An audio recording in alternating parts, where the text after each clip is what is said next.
neste momento da palavra. Fala conosco por dentro da tua palavra, alimenta o rebanho, ministra o teu poder sobre nós. Senhor, por favor, ó Pai amado, nós te pedimos. Senhor, usa a boca do pregador, usa, Senhor amado, neste momento especial. Ó Deus, para que cada um de nós sejamos, ó Pai, fortalecidos, nutridos e direcionados para uma vida incrível contigo, Pai amado. Eu te peço, meu Deus, fala e abençoa cada um de nós com a tua palavra. Amém e graças a Deus. Amém? Vamos aplaudir a palavra de Deus? Aleluia!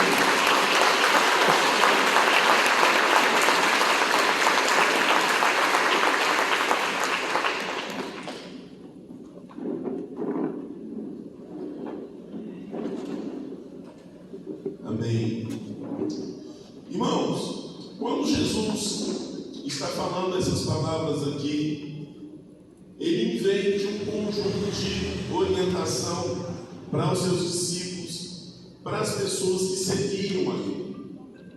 Jesus, ele está falando com aquelas pessoas que seguiam a ele, que eles precisavam de ouvir as Escrituras, porque através das Escrituras eles iam sendo libertos. A libertação que vem através das Escrituras, na medida que a gente vai tendo, estava tão bom, José Luiz. Agora parece que o retorno está muito alto, está dando muito eco.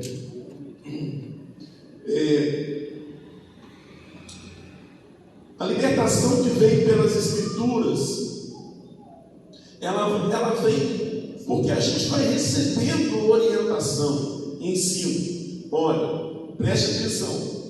Conhecimento libera. Eu não estou falando nada de espiritual não, tá bom, gente? Aqui, essa frase não é espiritual. Conhecimento libera. Fala comigo. Conhecimento libera. Agora imagina conhecimento das Escrituras. Quando fala conhecimento liberta, está dizendo que quando você recebe uma informação, você também recebe chaves para abrir portas, você recebe chaves para mudança de ciclos, você recebe chaves para mudanças que vão acrescentar na sua vida mais liberdade, mais poder de conquista. Agora, pelas Escrituras Sagradas, a palavra de Deus, o Verbo do Santo, quando entra no nosso ouvido e desce no nosso coração, a repercussão é muito maior, porque ela atinge até o nosso espírito. Pela palavra de Deus, o conhecimento vai até na atmosfera espiritual. Além de nos libertar de atitudes e comportamentos que desagradam a Deus, conforme diz o apóstolo Paulo, toda a Escritura é divinamente inspirada por Deus e é apta para ensinar, para corrigir, para redarguir em justiça, para que o homem de Deus seja reto. Então a palavra de Deus, ela faz isso com a gente. Ela nos dá bagagem para mudança de comportamento. Agora, irmão, muitos de nós não percebemos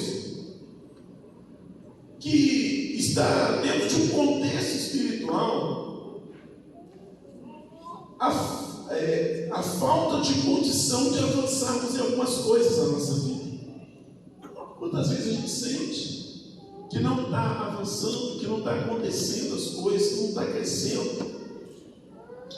Quantas vezes, irmãos, eu relaciono com tantas pessoas, eu percebo pessoas que estão presas.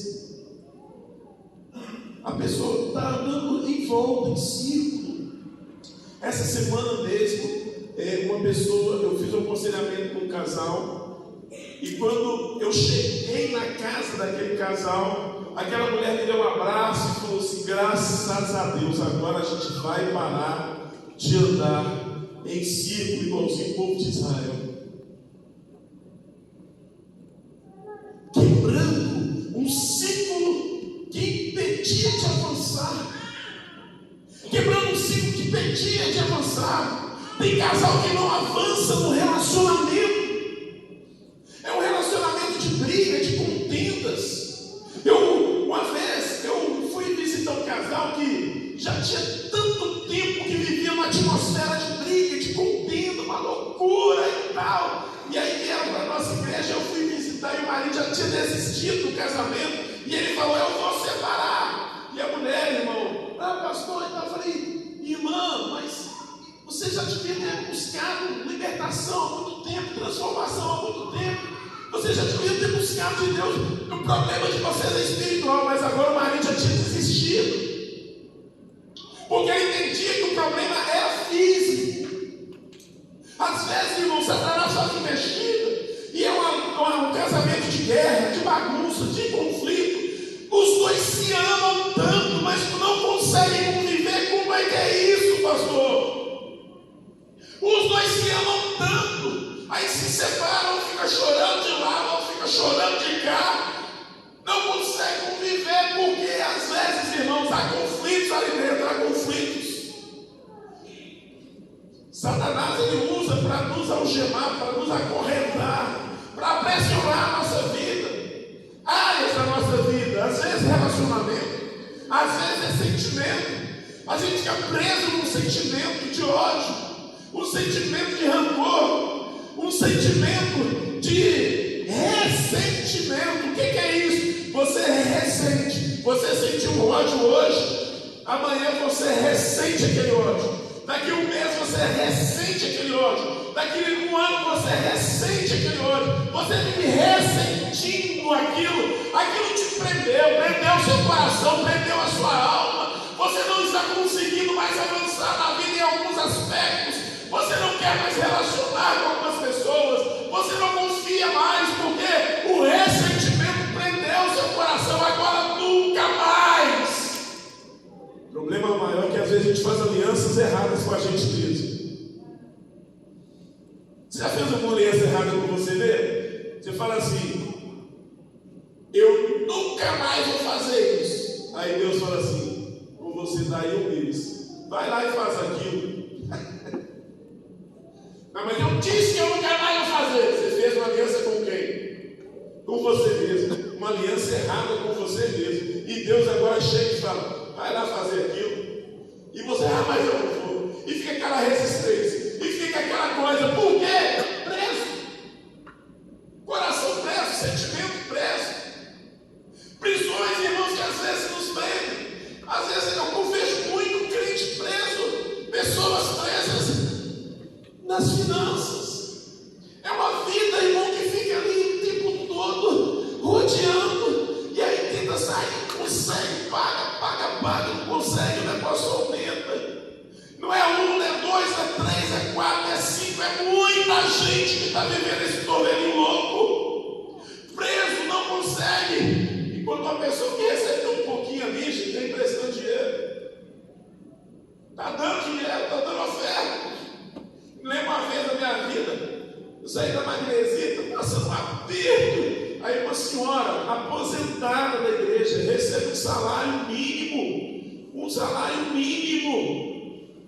Aí fui na casa dela, visitei tudo. Quando eu estou saindo, vem cá, pastor, vem cá. Aí eu falei, me dá sua mão. Eu dei a mão para dar passeio para ela. Aí na mão dela tinha uma nota de R$50 na época.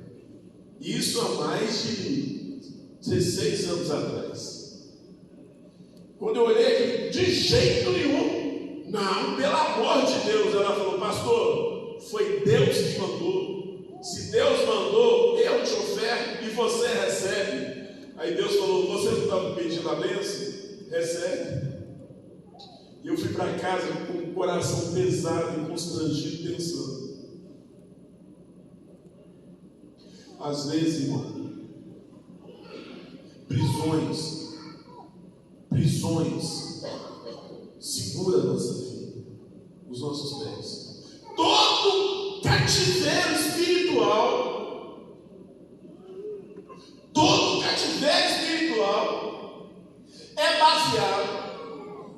em 3 tipos de pessoas, de grupos, 3 grupos. O cativeiro espiritual, ou ele vai vir, ele vai estar envolvido com 3 tipos, que é o mundo, a vontade própria e o diabo. A gente entra nos cativeiros por causa do mundo do pecado, por causa da sua vontade própria e por causa do diabo. Há sempre um laço, um embaraço, alguma coisa que vai nos atrair, que vai nos oferecer um prazer, uma coisa boa, uma coisa legal, uma coisa atraente, e aquilo ali vai ir enchendo o coração. Irmãos, e quantas vezes a gente fica preso naquele desejo desgovernado da carne? A Bíblia chama isso de concupiscência, desejo de desenfreado da carne. O desejo, irmão, imagina ali um morrão, igual esse morrão que desce na banca aqui até lá na igreja do Rosário, uma carreta cheia de desejo, cheia, lotada, uma tonelada de desejo, e a carreta lá no alto perdeu o freio. Quem para? Está desgovernado, está descendo, está arrebentando tudo, vai se dar mal, vai acabar mal. O desejo desenfreado da carne é tipo isso, aqui dentro. Ai, é oportunidade, ai, eu quero tanto, ai, é a única vez, ai, meu Deus, meu Deus. É dessa vez que eu vou comprar, é dessa vez que eu vou fazer, é dessa vez que eu vou beijar, é dessa vez que eu vou ver, é dessa vez, é dessa vez. A única chance de eu ver, depois Deus perdoa, e lá embaixo tem a algema do diabo esperando a gente, e a gente entra, irmão, numa situação tão complicada.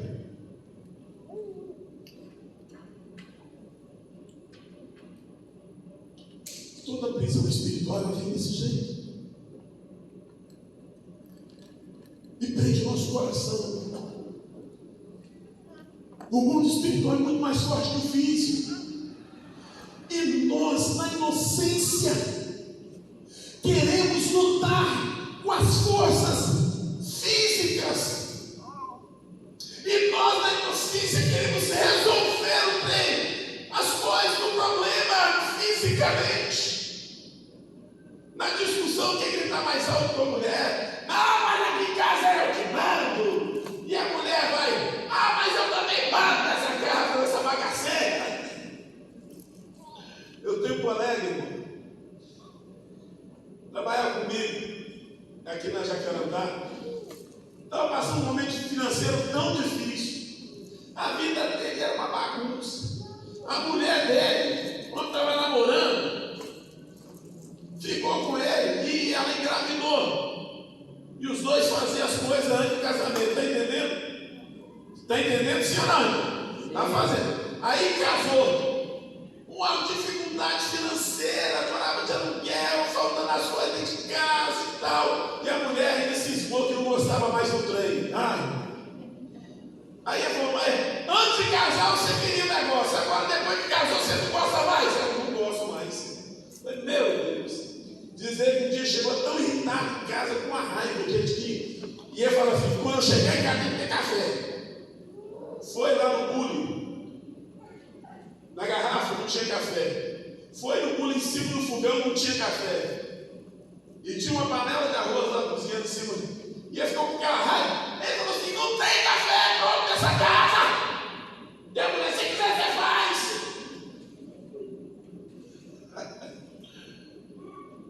Aí ele pegou o bule. Que miséria, ele jogou o bule lá fora, plantou na parede, e caiu lá fora, que botou torto, e chegou o palavrão ainda. Aí a mulher falou assim, então é assim. Foi lá e pegou a panela de arroz, e plantou a panela de arroz também lá fora, e acabou, espalhou que a panela de arroz tudo lá pro chão afora. Aí ele ficou olhando, passando dificuldade financeira. Aí foi ver, o arroz era o único que tinha dentro de casa. Não tinha.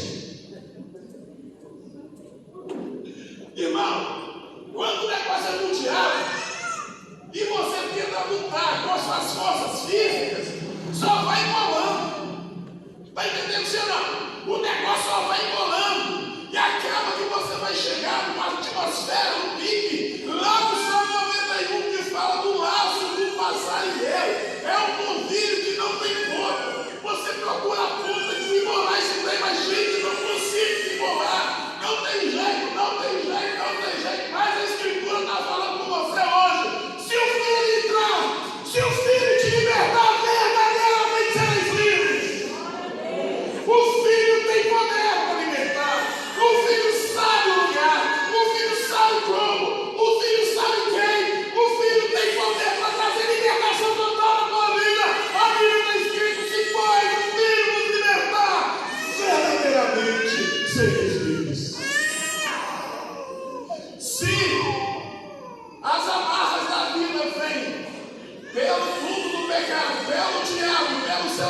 privilégios, a libertação também vem por esses caminhos totalmente opostos. O seu desejo tem que fazer parte disso, mas também Deus vai enviar o poder do Espírito Santo, e o verbo vivo, a palavra viva, o próprio Filho vai entrar para fazer com que haja o poder da libertação. Irmãos, é um tempo que nós precisamos de tomar posse daquilo que é nosso. A igreja nasceu para ser livre. A igreja nasceu para ser livre. Jesus gerou uma igreja para ser livre. Ele falou com os judeus que acreditavam nele: vocês estão acreditando em mim, eu vou contar um segredo para vocês. Se vocês permanecerem nas minhas palavras, vão ser meus discípulos, conhecerão a verdade, e a verdade vos libertará.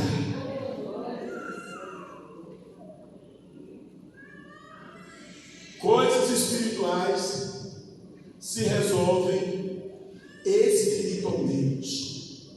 Fala comigo isso. Coisas espirituais se resolvem espiritualmente. Porém, irmão, a gente quer lutar com o mundo espiritual, com as nossas capacidades, com nossos pensamentos, com nossas habilidades. Eu até quero dar uma notícia da igreja então. Preste atenção. Você não consegue resolver coisas espirituais de uma forma física, mas há muitas coisas físicas que você consegue resolver espiritualmente. Amém ou amém? Tem muita coisa que está acontecendo no mundo físico que você pode entrar de uma forma espiritual e fazer a imersão. Como, pastor? Pelo poder de Deus. Pelo poder de Deus. Podemos orar e gerar milagres. Podemos orar e fazer com que, pelo poder da oração, a mão de Deus intervenha, corações mude, situações mude. Podemos orar. Tem coisa, irmão, que não vai mudar mesmo, porque você precisa mudar de atitude. Eu quero que você fale isso com alguém. Fala com alguém assim: olha, você precisa mudar de atitude.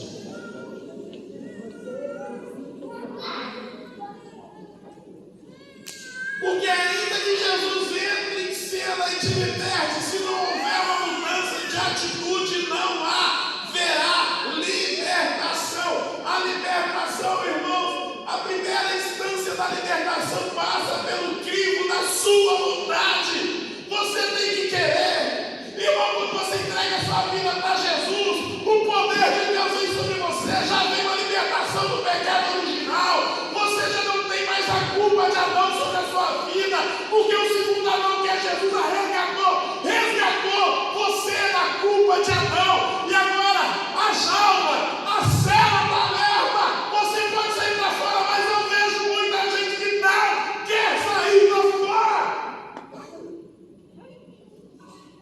Jesus já libertou, mas ele quer ficar lá dentro. Nenhuma vez a Eneida foi curada de uma úlcera. Mas a Eneida estava gostando tanto, mas tanto do paparico, que depois que ela foi curada, qualquer coisa: Jesus está voltando, Jesus está voltando. Você está curado. E eu fiquei novo convertido, não tinha experiência com o espiritual, não sabia. Aí foi um casal visitar lá a gente lá em casa, a mulher está só olhando a situação, a cena e tudo, falando: Inei, Deus mandou para você falar com você. Você só vai ser curada se você quiser. A cura já veio. Confessa que foi curada. Porque senão o diabo vai jogar seta, você vai aceitar a seta e a doença volta. Toma postura, toma posse, recebe a cura. Deus já te curou. Ai, acabou, aleluia. Acabou. Ai, não tem coisa que Jesus já fez. Só falta o quê? Só falta o quê? tomar posse. Só falta o quê? Agora que eu ouvi bem forte. Só falta o quê? Fala com o irmão doutor. Toma posse!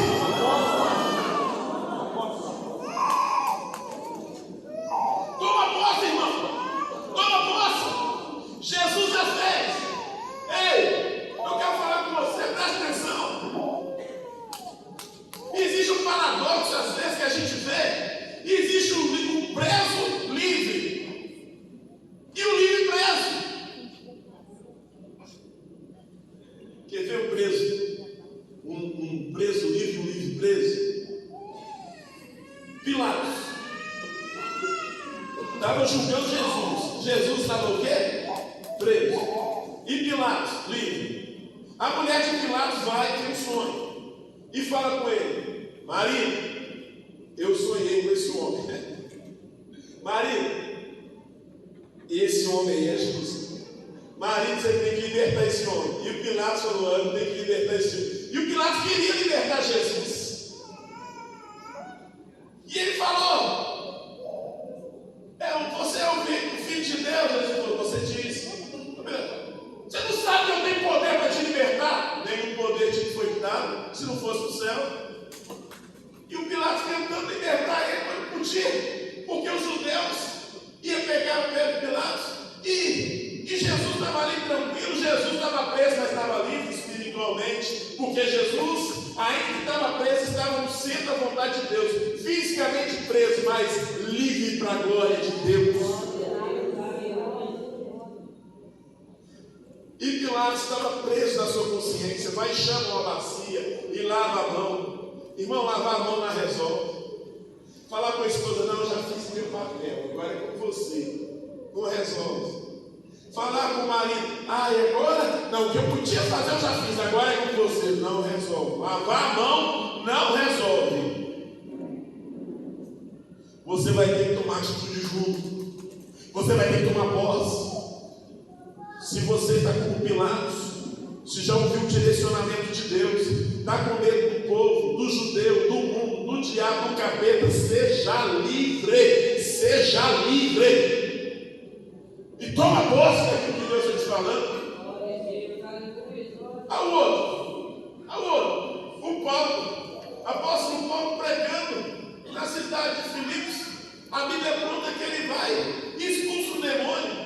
Porque expulsou o demônio, foi e prenderam ele, deu 39 chicotadas nas costas dele. Silas joga pro cárcere. O cárcere é um lugar terrível. Eles entraram primeiro no portão, fechou o portão, entrou na cela, travou a cela, e lá dentro da cela tinha grilhão que prendia os pés e as mãos. Ele estava totalmente preso ali dentro. Mas a Bíblia fala que enquanto Paulo estava preso ali dentro, ele e Silas estavam livres espiritualmente e cantavam louvores a Deus.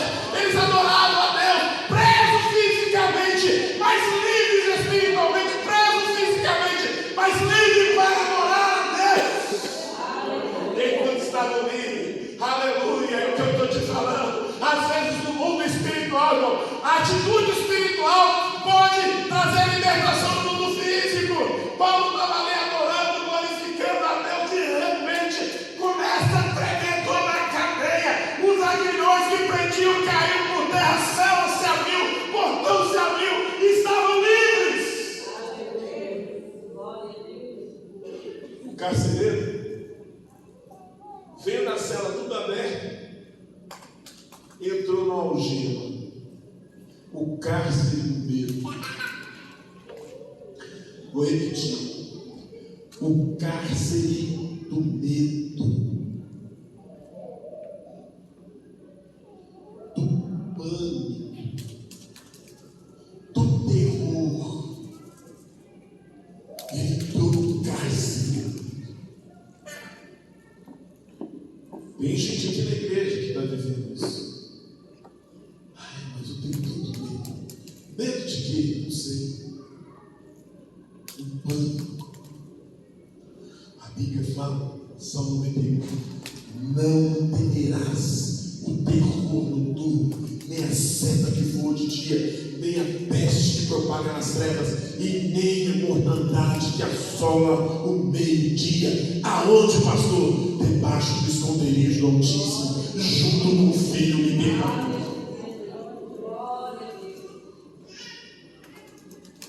O medo tomou o coração daquele carcereiro. E ele falou o quê? Vou suicidar. Porque quando o carcereiro deixava o preso fugir, ele era exposto em praça pública, humilhado. A família dele toda humilhada. E ele era morto em praça pública por deixar o preso fugir. E ele falou: antes da minha família ser humilhada, antes de eu ser humilhado, o medo tomou meu coração dele. E ele falou: eu vou suicidar. E ele se preparou para suicidar. E o livre que estava lá dentro, preso lá dentro, gritou lá de dentro: não faça mal para a tua vida, porque nós estamos todos aqui. Irmão, quando ele está ali é diferente. Aleluia. Qualquer irmão que abriu a jaula, aí sai correndo assim, ó. Lá em casa, lá ela abriu o galinheiro, as galinhas já saíram tudo para fora. Falou: volta. O instinto natural nosso, abriu a jaula, a gente foge. Sim ou não? Abriu a jaula, o portão, o zagueirão, abriu tudo. Mas Paulo viu tudo abrindo e estava adorando. Eu não sei, sabe, irmão, agora é uma meditação minha. O Paulo falou: a jaula abriu, tudo abriu, estava indo embora. Mas como eu estou fazendo uma coisa mais importante, eu vou continuar aqui por enquanto. O que eu estou fazendo? Eu estou adorando o meu Criador. Eu estou adorando aquele que vive e reina. A glória dele se manifestou dentro desse cárcere. E é aqui que eu estou sentindo a presença dele. É aqui que eu vou ficar. Tranquilo lá dentro. Não faça mal para a sua vida. Nós estamos aqui.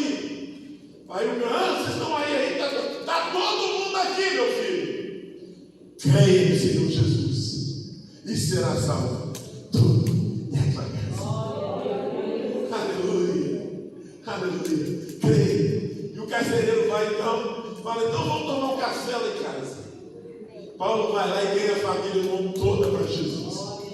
O preso, irmão, você pode estar preso fisicamente, mas se a sua alma estiver livre, se o seu coração estiver livre, se a presença de Deus estiver controlando o seu espírito, a sua vida espiritual, irmão, você é mais livre que qualquer coisa desse mundo.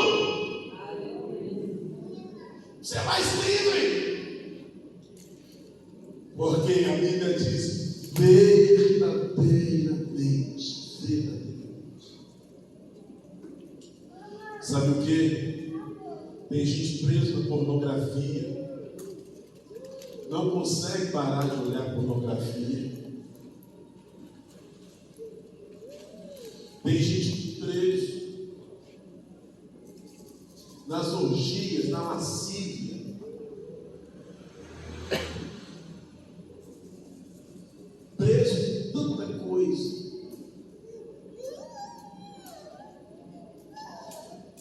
Irmãos, a pergunta é: quem é você realmente? Quem somos nós realmente? Será que você não está fazendo vontades que não é a sua vontade, não tem nada a ver com a vontade de Deus? Você está sofrendo maquiado com esse negócio. Jesus, irmão, clama Jesus, Ele te libera. Porque a grande realidade, irmão, que a gente pinta um quadro nosso que não é verdadeiro, não é? Vai lá na rede social para ver. Aquilo lá não é você. Está lá no seu Instagram, não é você, no Facebook, e nessas coisas não é você. Tem sempre uma foto de você sorrindo, maquiado, bonitinho e tal. Irmão, não é a realidade. A realidade é a foto que o Espírito Santo está vendo dentro de você. Essa é a sua realidade. E muitas vezes Jesus, o Espírito Santo está vendo preso, algemado, encarcerado. Irmão, o negócio está tão esquisito hoje que é quase que impossível você ver uma foto de alguém triste. Eu estou pensando aqui que eu fui no culto fúnebre. Aí eu olho, a pessoa, irmão, foi bater foto do defunto. Quase fez a selfie com o defunto.